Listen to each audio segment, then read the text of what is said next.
Hi guys, so this is your last chapter, class 9th की geography NCERT में से chapter number 6 population. Population में बात की जा रही है लोगों की जनसंख्या की, क्योंकि जो लोग होते हैं, ह्यूमन बींग्स होते हैं, वो सबसे इम्पॉर्टेंट रिसोर्स है हमारे लिए। अब इंडिया में अच्छी बात ये है कि हमारे पास यंग पॉपुलेशन काफ़ी ज़्यादा है। तो जो हमारे ह्यूमन बींग्स हैं, they are the producers also and they are the consumers also. जो भी हमारे अर्थ के रिसोर्सेज हैं, हम उन्हें कंज्यूम करते हैं और उनको यूज़ करके एज अ रॉ मटेरियल हम ह्यूमन मेड रिसोर्सेज भी बनाते हैं। तो देयरफॉर ये एक बहुत इंपॉर्टेंट चीज़ है कि हमें ये पता हो कि कंट्री में कब कहाँ कितने लोग रह रहे हैं, उनका जीने का तरीका कैसा है, वो कैसी लाइफ में है, वो बढ़ रहा है या घट रहा है। तो इसके लिए हमारा क्या कंसर्न होता है कि जब हम पॉपुलेशन की बात कर रहे हैं तो पहले ये पता हो कि कितना पॉपुलेशन का साइज है और वो कहाँ कहाँ डिस्ट्रीब्यूटेड है। मतलब उनकी लोकेशन क्या है, कहाँ लोग रह रहे हैं, कैसे लोग रह रहे हैं। फिर दूसरी बात, हमें उसकी ग्रोथ पता होनी चाहिए कि वो कितना बढ़ रहा है, क्योंकि पॉपुलेशन तो बदलती रहती है। अगर वो बढ़ रही है तो कितनी ज़्यादा तेज़ी से बढ़ रही है, या घट रही है तो क्यों घट रही है। तो थ्रू द टाइम हम इसे चेक करते हैं। और तीसरा जो कैरेक्टरिस्टिक है वो ये है कि भाई कौन से एज के लोग हैं, कौन से जेंडर के लोग हैं, क्या वो पढ़े लिखे हैं, क्या वो काम कर रहे हैं, क्या उनका ऑक्यूपेशनल स्ट्रक्चर है, क्या उनकी हेल्थ कंडीशन है, ये सारी बातें। तो जब हम ये सारी चीज़ें जान जाते हैं तब हम लोग पॉपुलेशन के साइज एंड डिस्ट्रीब्यूशन को समझते हैं। तो पॉपुलेशन का साइज एंड डिस्ट्रीब्यूशन क्या है? ये वो नंबर है जिसमें आप लोगों की जनसंख्या को देखते हैं। तो इंडिया की पॉपुलेशन मार्च 2011 में लगभग 1210.6 मिलियन थी। इसका मतलब 17.5% जो दुनिया की पॉपुलेशन है वो हमारे ही देश में रहती है। तो आप देखो, ये दुनिया है, पूरा रेस्ट ऑफ द वर्ल्ड, और ये इंडिया है। ठीक है, इंडिया में 17.5% पॉपुलेशन रह रही है। अब आप इसमें देखो कि इंडिया के अंदर पॉपुलेशन तो बहुत ज्यादा है बट लैंड कंपेरेटिवली कम है कि नहीं। जो एरिया है इंडिया का, वो दुनिया में 2.4% का ही है। तो 2.4% का एरिया 17.5% की पॉपुलेशन को बियर कर रहा है। सो आप समझ सकते हो कि फिर लैंड कितना लिमिटेड है इंडिया में। लैंड एक लिमिटेड रिसोर्स हो गया, तो ऑटोमेटिकली यहाँ पे लैंड की कॉस्ट भी बढ़ जाएगी, क्योंकि लोग बहुत ज़्यादा हैं बट उसकी सप्लाई नहीं है। सो 1.21 बिलियन लोग जो है वो अनइवनली डिस्ट्रीब्यूटेड है ओवर आर कंट्री।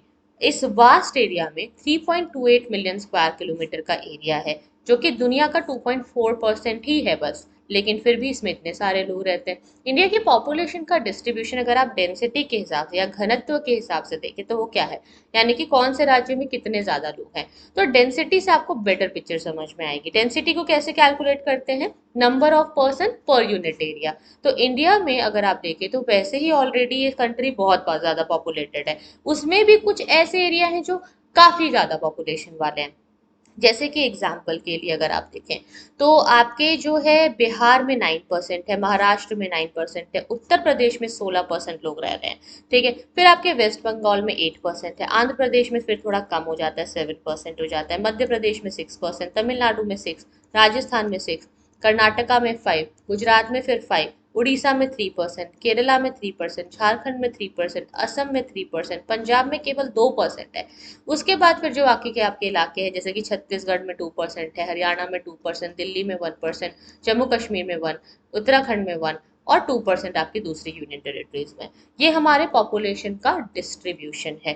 ठीक है, जिसमें सबसे ज्यादा बड़ा नाम आता है यूपी का। यूपी में सबसे ज्यादा लोग हैं जो रहते हैं। ओके, तो नंबर ऑफ पर्सन पर स्क्वायर किलोमीटर के हिसाब से अगर देखें तो जहाँ पे लोग बहुत ज़्यादा है वो रेड कलर से है। तो 1001 या उससे भी ज़्यादा लोग पर स्क्वायर किलोमीटर रह रहे हैं इन इलाकों में। यानी कि आप यहाँ पे देख सकते हैं, बेसिकली आपका जो बिहार का इलाका है, ठीक है, यहाँ पे आपका बहुत ज़्यादा पॉपुलेशन है। ठीक है, इसके बाद फिर अगर आप यहाँ पे देखें तो ये छोटा सा बिंदु आपको देखने को मिल रहा होगा मैप के बीचों बीच में, ये क्या है? ये आपकी दिल्ली है। दिल्ली में भी पॉपुलेशन बहुत ज्यादा है। फिर अगर आप देखें तो ग्रीन एरिया में कम पॉपुलेशन, क्योंकि ये पहाड़ी इलाके हैं तो यहाँ पे बहुत कम है, 250 से भी कम लोग यहाँ पे रहते हैं। ठीक है, ये पहाड़ी इलाके, तो यहाँ पे आपको बहुत दूर दूर लोग देखने को मिलेंगे, क्योंकि एक तो पहाड़ी इलाके ऊपर से यहाँ पे बारिश भी बहुत ज्यादा होती है। ठीक है, फिर उसके बाद आपका जो येलो एरिया है ये वो प्लेन एरिया है जहाँ पे अगेन बहुत ज़्यादा लोग रहते हैं। तो यहाँ पे क्योंकि प्लेन एरिया है, यहाँ पे बहुत फर्टाइल लैंड है, तो 751 से 1000 लोग पर स्क्वायर किलोमीटर एरिया में रह रहे हैं। इसके बाद फिर आप ये जो ग्रीन एरिया देख रहे हो यहाँ पे 251 से 500 लोग जो है लगभग आपको रहते हुए मिलेंगे, और येलो एरिया में 501 से 750 लोग आपको मिलते हुए रहेंगे। तो ये जो है पॉपुलेशन का क्राइटेरिया है हमारे देश के अंतर्गत। अब पॉपुलेशन की ग्रोथ और इसके चेंज के प्रोसेस को अगर देखें तो ये बड़ा डायनामिक है। कभी भी एक जैसी पॉपुलेशन कहीं नहीं रहती, क्योंकि इसमें जो नंबर है, जो डिस्ट्रीब्यूशन और कॉम्पोजिशन है वो बदलता ही रहता है। क्योंकि क्या होता है कि कितने लोगों का जन्म हुआ, कितने बच्चे बॉर्न हो रहे हैं, फिर कितने लोगों की डेथ हुई, कितने लोगों का माइग्रेशन हुआ, इन सब बातों पर डिपेंड करता है। तो ये जो इन्फ्लुएंस है, ये जो इंट्रैक्शन है, इसके तीन कॉमन प्रोसेस है, बर्थ, डेथ एंड माइग्रेशन। तो आइए इन तीनों बातों को समझते हैं।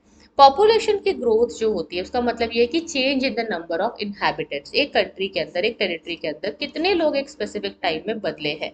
और ये जो बदलाव है उनकी जनसंख्या में, वो दो तरीके से हो सकता है। एक हो सकता है एब्सोल्युटली आप नंबर पता लगाओ, या एक परसेंटेज चेंज कि इतना परसेंट बदला है, इतना परसेंट बढ़ा है। एब्सोल्यूट नंबर्स में तो आप हर साल उतने लोगों को ऐड करते रहोगे कि जो लोग आते जा रहे हैं, या माइनस करते जाओगे, और आपको उस हिसाब से एब्सोल्यूट इंक्रीज समझ में आएगा। लेकिन अगर रेट निकालना है आपको, तो आपको दिखाना पड़ेगा कि कौन कौन से इंपॉर्टेंट एस्पेक्ट है जिसमें एनुअल ग्रोथ रेट आपको निकालनी पड़ेगी। तब आपको पूरे साल का एनुअल ग्रोथ रेट समझ में आएगा। जैसे कि इंडिया के अंदर ईयर देखो, 1951 में जो है पॉपुलेशन मिलियन में कितनी थी, 361.0 मिलियन थी। ठीक है, इसमें जो एब्सोल्यूट इंक्रीज हुआ वो 42.43 मिलियन का हुआ। तो ये 1.25% की ग्रोथ थी। अभी 2011 में अगर हम देखें, जो लास्ट सेंसस रहा, इसमें आपने देखा कि आपके 1210.6 मिलियन की आपकी जो है ग्रोथ रही, टोटल पॉपुलेशन ये थी। और इसमें एब्सोल्यूट इंक्रीज इतना है 181.46, और 1.64% का इंक्रीज, सबसे ज्यादा इंक्रीज आपको इन तीन टाइम पे देखने को मिला, 71, 81 और 91 में। ठीक है, इस समय में सबसे ज्यादा ग्रोथ जो है हुई थी पॉपुलेशन के अंतर्गत इंडिया में। अब हम लोग ये समझेंगे कि ये जो है किस तरीके से रहा है। तो जैसे कि मैंने आपको बताया कि आपका ये वाला जो पीरियड था, 71 से 81 और 91 वाला, इसमें पॉपुलेशन ना पीक पे ग्रो हुई है, बाकी टाइम पे थोड़ी कम रही थी। तो आप देखो हर साल कितनी बढ़ती जा रही है पॉपुलेशन, बढ़ती चली जा रही है, बढ़ती चली जा रही है। ये रेट ऑफ इंक्रीज आप देख लो कितना ज्यादा शूट अप कर रहा है। तो इंडिया की पॉपुलेशन काफी तेजी से ग्रो हो रही है, बेसिकली बहुत तेजी से ये जो है पॉपुलेशन आगे बढ़ रही है। तो प्रोसेस क्या है इस पॉपुलेशन के चेंज के पीछे, इस ग्रोथ के पीछे? जैसे कि मैंने आपको बताया तीन बातें, बर्थ रेट, डेथ रेट और माइग्रेशन, इन तीनों को समझो। सबसे पहले नेचुरल इंक्रीज जो है वो दो ही चीजों से हो रहा है, बर्थ रेट और डेथ रेट क्या है, नेचुरल इंक्रीज है। तो बर्थ रेट और डेथ रेट का अगर आप डिफरेंस निकाल लोगे, तो नेचुरल इंक्रीज या डिक्रीज आपको पता चलेगा। बर्थ रेट में आप क्या देखते हो कि कितने बच्चे हैं जो जीवित हैं पर 1000 पर्सन इन अ ईयर, और ये एक मेजर कंपोनेंट है ग्रोथ का।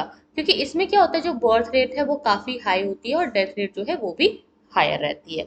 इंडिया में तो क्या है, डेथ रेट भी हाई रहती है और बर्थ रेट भी हाई रहती है। डेथ रेट में आप क्या देखते हो कि कितने लोगों की मृत्यु हुई पर 1000 पर्सन इन द ईयर। क्योंकि इससे क्या होता है कि इंडियन पॉपुलेशन की आपको ना डिक्लाइन देखने को मिलेगा। तो आपके यहाँ पे डेथ रेट अगर ज्यादा है तो रैपिड डिक्लाइन उसमें आपको देखने को मिलेगा। तो ये है पॉपुलेशन चेंज। अब इसके बाद अगला जो कंपोनेंट है वो है माइग्रेशन का। ये तीसरा कंपोनेंट है, जब लोग कहीं से आते हैं और जाते हैं। ये दो प्रकार से हो सकता है, कुछ लोग एक जगह को छोड़ते हैं इंटरनली, देश में से, ठीक है, विद इन दी कंट्री, देश के अंदर ही मान लो कि एक राज्य से दूसरे राज्य में चले गए। और इंटरनेशनल में क्या होता है, एक देश से आप दूसरे देश में चले जाते हो। इंटरनल माइग्रेशन में ज्यादा कोई प्रॉब्लम नहीं आएगी, क्योंकि आपकी पॉपुलेशन जो देश के अंदर ही है, खाली डिस्ट्रीब्यूशन बदलेगा अलग अलग राज्यों में, पर पूरे नेशन को एज अ होल आप कोई बदलता हुआ नहीं देखेंगे। इंडिया में अगर देखें तो माइग्रेशन तो बहुत ज्यादा होता है। तो ज्यादातर लोग रूरल टू अर्बन माइग्रेशन करते हैं, क्योंकि ये एक पुश फैक्टर है, क्योंकि लोगों को रूरल एरिया में इतनी अपॉर्चुनिटीज नहीं मिलती, उतनी अच्छी कंडीशन नहीं मिलती, इसीलिए लोग अर्बन एरिया में आ जाते हैं। इसके बाद फिर कभी कभी पॉवर्टी, अनएम्प्लॉयमेंट का इशू भी होता है।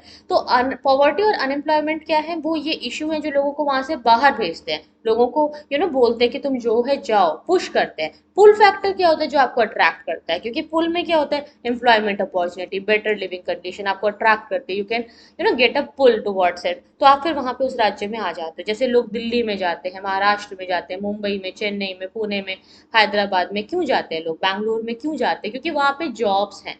लेकिन लोग बिहार से, यूपी से कहीं बाहर निकलते हैं, क्यों निकलते हैं, क्योंकि वहां पे पॉवर्टी है, प्रॉब्लम्स हैं, अनएम्प्लॉयमेंट है। ठीक है। अब इसके बेसिस पे अगर एज कॉम्पोजिशन को देखें तो पॉपुलेशन एक नेशन की जो होती है वो जनरली उसको आप तीन ग्रुप्स में देख सकते हो। पहला तो बच्चे कितने हैं, दूसरा वर्किंग कितने हैं, और तीसरा कितने लोग हैं जो बूढ़े हैं जिनकी एज हो चुकी है। तो बच्चों में आप 15 साल से कम उम्र के बच्चों को देखते हो क्योंकि ये इकोनॉमिकली अनप्रोडक्टिव है। ये बच्चे डिपेंडेंट होते हैं, इनको खाने पीने के लिए, शिक्षा के लिए, हर एक सुविधा के लिए अपने माता पिता पे डिपेंडेंट रहना पड़ता है। इनके गार्जियन सारी चीज़ों को हैंडल करते हैं। वर्किंग में 15 से 59 ईयर्स के बच्चे हो जाते हैं जो कि इकोनॉमिकली प्रोडक्टिव है, कोई ना कोई काम कर सकते हैं, कोई ना कोई जॉब कर सकते हैं, और ये वर्किंग है। इंडिया में ये पॉपुलेशन सबसे ज़्यादा है। फिर आती है आपकी डिपेंडेंट पॉपुलेशन अगेन, जो कि इकोनॉमिकली प्रोडक्टिव इतनी ज़्यादा नहीं है, लेकिन हाँ वो रिटायर हो चुके हैं। अब वो थोड़ा बहुत अपने मन से अगर काम हुआ तो किया, वरना ज़्यादा नहीं कर पाते। तो इसमें क्या होता है कि वो थोड़ा बहुत काम ही कर पाते हैं, वो भी डिपेंडेंट ही होते हैं। तो इंडिया में अच्छी बात यह है कि हमारे पास वर्किंग एज की पॉपुलेशन काफ़ी अच्छी है। अब जो अगला वीडियो रहेगा ना, उसमें हम लोग इंडिया के एज स्ट्रक्चर के हिसाब से बाकी बातों को डिस्कस करेंगे। तो देखिए, एडल्ट हमारे पास में 58.7% है, एज लोग हमारे पास 6.9% है, और बच्चे हमारे पास बहुत ज़्यादा है, 34.4%। अब ये बहुत अच्छी है क्योंकि ये बच्चे बाद में बड़े हो जाएंगे तो फिर ये हमारी एडल्ट पॉपुलेशन में आ जाएंगे, वर्किंग पॉपुलेशन में आ जाएंगे। तो this is a very good thing. ये हमारे लिए अच्छा है क्योंकि हमारे पास हमेशा यंग पॉपुलेशन रहने वाली है। काम करने वाले लोगों की कोई कमी इंडिया में नहीं होगी। So that's a very good point for India. Okay, तो यहाँ पे आज के वीडियो के लिए इतना ही। आप मेरा रेफरल कोड है टॉप 10, जिसे यूज करके अनअकैडमी प्लस का सब्सक्रिप्शन ले सकते हैं। बाकी बातें हम लोग अगले वीडियो में डिस्कस करेंगे। सही, साथ ही साथ गाइज आप सभी को बताना चाहूंगी कि आप मेरा रेफरल कोड है टॉप 10, जिसे यूज करके 10% डिस्काउंट के साथ अनअकैडमी प्लस का सब्सक्रिप्शन ले सकते हैं, क्योंकि अभी इसमें काफी अच्छे ऑफर्स चल रहे हैं। अभी आप इसके लिए लोन भी ले सकते हैं, जिसका लिंक नीचे डिस्क्रिप्शन बॉक्स में दिया गया है। ये पूरा लाइव मेंटरिंग प्लेटफॉर्म आप ले सकते हैं। हर संडे 11 बजे अन अकेडमी कॉम्बैट होता है। हर संडे 11 बजे ये टेस्ट दे करके आप स्कॉलरशिप ले सकते हैं। अभी हमारे सारे नए जो बैचेस हैं अन अकेडमी के, वो शुरू हो चुके हैं। 1 year batches, 2 year batches, NCERT batches, Hindi English bilingual, हर एक भाषा में अवेलेबल हैं। और इसमें हमारा एक ऑप्शनल कार्निवल भी हुआ था। ये सभी टॉप एजुकेटर्स अलग अलग ऑप्शनल सब्जेक्ट्स पढ़ा रहे हैं। टेस्ट सीरीज में भी अभी 28,000 के अंदर आपका काम हो जाएगा। तो अगर आप चाहो तो टेस्ट सीरीज भी ले सकते हो, क्योंकि 45,000 की टेस्ट सीरीज अभी 28,000 की मिल रही है। इसमें आपको एक सब्सक्रिप्शन लेना है और आप सारा का सारा कोर्स कवर कर सकते हो। 25% ऑप्शनल के साथ ऑफ है, और 10% आपको मेरे रेफरल कोड टॉप 10 के साथ ऑफ मिलेगा। टॉप 10 का ये कोड अप्लाई करके आप 10% एक्स्ट्रा डिस्काउंट लेंगे। बिकॉज यूपीएससी के अंदर जितनी भी नीड्स है, वो सारी नीड्स आपकी फुलफिल करता है Unacademy. Everything is there. मतलब आपको गाइडेंस भी मिल रही है एजुकेटर से, टेस्ट सीरीज है, मटेरियल है, answer writing, doubt clearing, current affairs का पूरा कवरेज है। और अभी आप देख सकते हैं गाइस कि हमारे कितने सारे अच्छे रैंकर्स हैं जिन्होंने मतलब अन अकेडमी के साथ तैयारी करके एग्जाम को क्रैक किया है। तो अगर ये सब लोग क्रैक कर सकते हैं तो आप भी क्रैक कर सकते हैं। ये सारी लिस्ट है जो टॉप रैंकर्स है जिन्होंने इस साल अन अकेडमी से पढ़ाई की थी। तो आप भी जरूर इसका फायदा उठाएं। आज के लिए इतना ही। Thank you so much.